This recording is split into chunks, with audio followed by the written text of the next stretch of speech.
Okay. So what you do is you select your highs. This is for finding feedback. This is for finding feedback. Make your cue very narrow, like less, like 0.5. Okay. And then you sweep the frequency. Sweeping is, see, all I'm doing is sweeping left or right, lower frequency, higher frequency. You're doing that with the frequency? Frequency. Okay, left or right. And you can see it on the graphic here, Yep. moving. And then you cut it. You go to the gain and you cut the gain.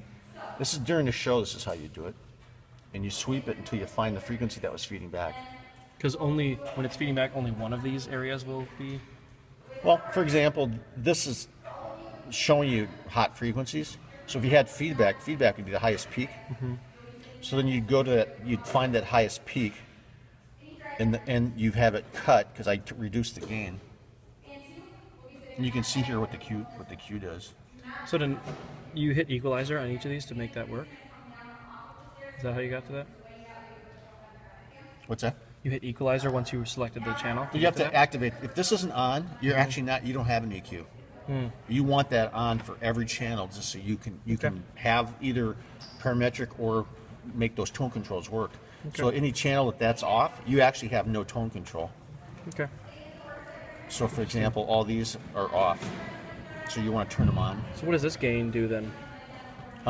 That gain is for the mic input gain. That adjusts how much of the signal from each audio input hits that particular channel. When you select, now the gain is for this one. And you can turn on phantom power for condenser mics. You've got a phase button.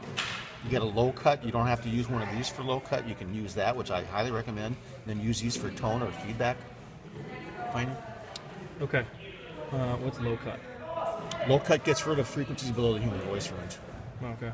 So again, we want to see it, right? So you hit view, you turn the low cut on, and now you can adjust it.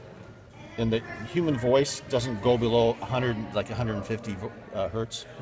So generally speaking, if you set this around, 115, 120, you're not going to affect the human voice sound, but you're going to get rid of the stage rumble when people walk across the stage. You're going to get rid of handling noise on a microphone. Okay.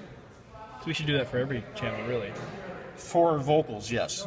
If it's canned music or you've got an instrument mic, then you don't want to do that. Okay. You just turn it off. So for example, if you were going to use these mics to pick up your orchestra, you turn the low cut off. That's all. Okay.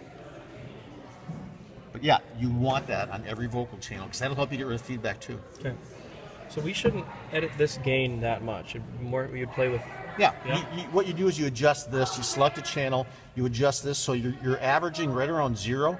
Occasional peaks would maybe go up to above, like to 6 or 3, but you never want to light the top red light, the clip light. If you're getting a clip, you just reduce the gain slightly. Okay.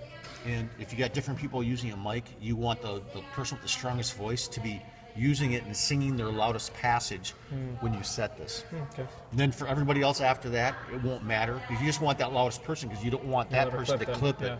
And then you make up for the difference in volume of the people with the slider. Okay.